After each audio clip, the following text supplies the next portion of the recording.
raha tsy fandripahalemana fitsiky toliara faharoa olona misafito no voasambotra tamin'ny raharaha voan'olona sy ny fanapahandoha tany toliara tany ka ny pitsopitsony mahakasika an'izay ny fakafakaina amintsika atao anatin'ity vidéo ity ka manasa antsika rehetra anaraka an'ity vidéo ity hatramin'ny farany.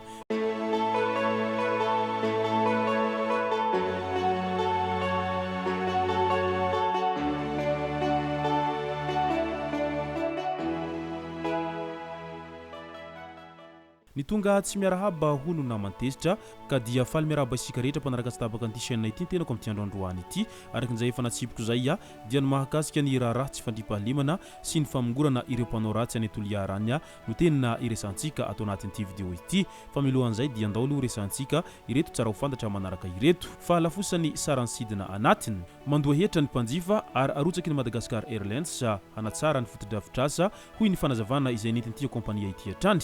mitondra ny fanazavana momba ny resaka mandeha amin'ny fahalafosany sarany sidina anatiny izay mampitaraina ny maro ny eo anivon'ny Madagascar Airlines nambaran'izy ireo tamin'izany fa miankina amin'ny toe-javatra maro toy ny fotoan'ny fanjifana tapakila ny fahafenony sidina ary ny fepetra izay mifandraika amin'ny tapakila tiany mpandeha jifaina ny sarany sidina ankoatr'izay misy ihany koa ho izy ireo ny hetra izay isan-karazany izay alohan'ny mpanjifa ary arotsaky ny Madagascar Airlines entina hanatsara ny fotodrafitrasa izay ilaina amin'ny sehatry ny fitaterana anabakabaka nilaza izy ireo fa miara-miasa akaiky amin'ny fitoram-panjakana mba hanamorana ny fahafahany sarababim-bahoaka manjifa ny sidina anatiny arak'izay azo atao izy ireo hatrany. Tetezana ifasy indray fiara-mpitatitra entana iray no latsaka tao an-drano avy eny ambonin'ny baky tamin'iny talata lasa teo iny mitohy hatrany ny fahasahiran'ny malagasy amin'ny mbola tsy fahavitany ity tetezana eo ifasy ity amin'ny lalam-pirenena fahenina iny roa taona aty aoriana taorian'ny fandalovan'ny rivodoza gamanina tamin'ny taona 2024 dia izao mbola tsy vita izao foana ity tetezana ity ary tena mampitaraina ny maro ny vokatra an'izay tsy fahavitany tetezana izay ary maro moa ireo izay manao antsoavety sy roa sy mangataka ny amin'ny mba hamitana izy ity farak'izay haingana fa tena mijaly ireo mampiasa ny fiaravaventy amin'ity lalana ity hatrany. Edgar Razafin-dravahy indray no esorina tsy ho sekretera jeneraly ny COI raha ny vaovao navoaka ny gazety maorisiana dia naharay loharanom-baovao izy ireo momba ny fisiny note izay fanesorana avy hatrany Edgar Razafin-dravahy tsy ho sekretera jeneraly ny COI na commission de l'océan Indien ny tenany izay nisahana io andraikitra io nanomboka tamin'ny Jolay 2024 rehefa voatendry tao anatin'ny filan-kevitry ny ministra ireo firenena mikambana ao amin'ny COI tamin'ny fitondran'ny rajoelina iny. Io gazety maorisiana io hatrany no nilaza fa mbola tsy naharay taratasy ofisialy momba ny fanesorana azy Edgar Razafin-dravahy nilaza ihany koa ny tompon'andraikitra eo anivon'ny COI fa tsy misy taratasy voarain'izy ireo momba izany rehetra izany ary mbola manohy ny asany ity sekretera jeneraly ny COI fahafolo ity andrasana kosa araka izany ny fanazavana avy amin'ny tompon'andraiky mpanjakana ny fanavaozana hahafantarana izay tena marina momba azy ity fa hatreto aloha mbola tsy misy an'izay taratasy ofisialy manatsahatra azy amin'ny asany izay. Fitrandrahana harenan-kibony tany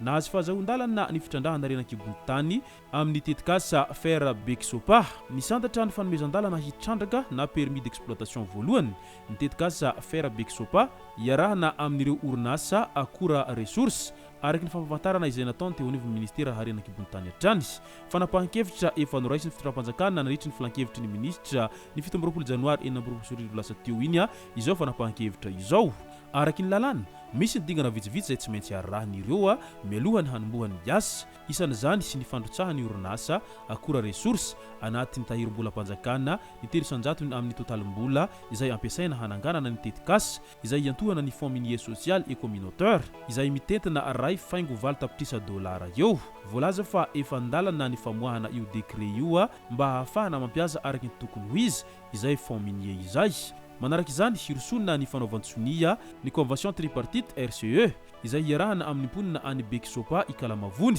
toerana hanaovana ny fitrandrahana sy ny fandrafetana sy fahazahona ny permis environnemental et social ny 20% amin'ireo mpiasa ho raisinao farafahakeliny dia malagasy avokoa rehefa manomboka kosa ny fitrandrahana sy ny fanondranana any ivelany vao mandoa ny hetra tandrefy azy ny orinasa ka anisan'izany ny droit et taxe sur le podium minier engane mba hangarahara avokoa izany rehetra izany satria raha toa ka vita mangarahara avokoa izany rehetra izany dia mety ho tombontsoa ho an'ny malagasy izany fahazahona lalana amin'ny fitrandrahana izany fa sao sanatria kosa ireo vahiny ihany no azo tombony amin'ity fitrandrahana ity dia ny malagasy izay tompony tany sy ny harena indray no lasa tompony maniry ny hatiny araka ny fiteny izay andao amin'izay ho resantsika ny mahakasika ny tsy fandriam-pahalemana any Toliarany voalaza mantsy fa olona misa 7 ka vehivavy ny iray izay vororohy tamin'ny raharaha von'olona sy ny fanapahandoha ny tranga atao amin'ny fokotanin'ny Fitsiky commune ambanivohitry ny Mahabo Sud district ny Toliara faharoa no voasambotra ny mpitandro filaminana ny Alahady ray martsa lasa teo iny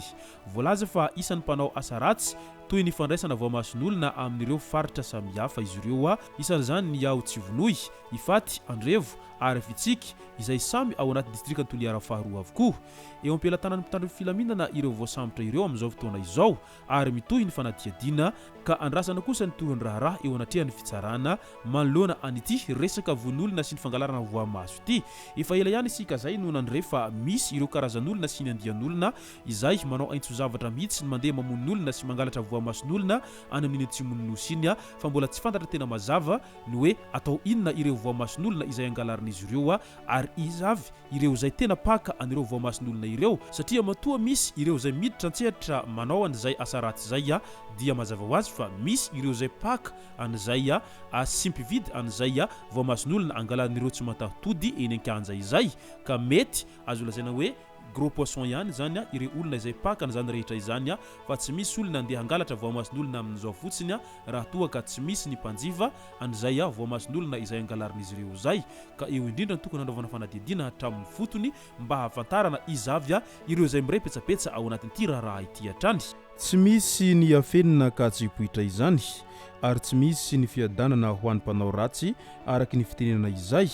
mihevitra mantsy ireo mpanao ratsy fa anazy ireo foana ny fandresena mandrakizay nefa tadidio fa misy farany avokoa ny zavadrehetra ao anatin'izay alahelon'olona sy ny zavatra ratsy izay ataonao amin'olona izay indrindra fa resaka von'olona ny resaka eto dia samy manankasina sy manantsiny avokoa iren'olona izay vononareo ireny ka mety noho ny alahelon'ny havany sy ny alahelon'iren'olona vononareo ireny no nahatonga nareo zao tratra izao ny farany izay no masaka azona rosy tao anatin'ity video ity tompoko lasy tompoko vavy misoratsika rehetra nanaraka an'ity video ity hatramin'ny farany azadino ny milaiky ny video antsika ary tsara voatrany ny miabone amin'ny chaîne antsika mba ahafahanareo manaraka tsy tahapaka ny video zay rehefa nahito isan'andro tompoko lasy tompoko vavy mankasitraka dia mirary soa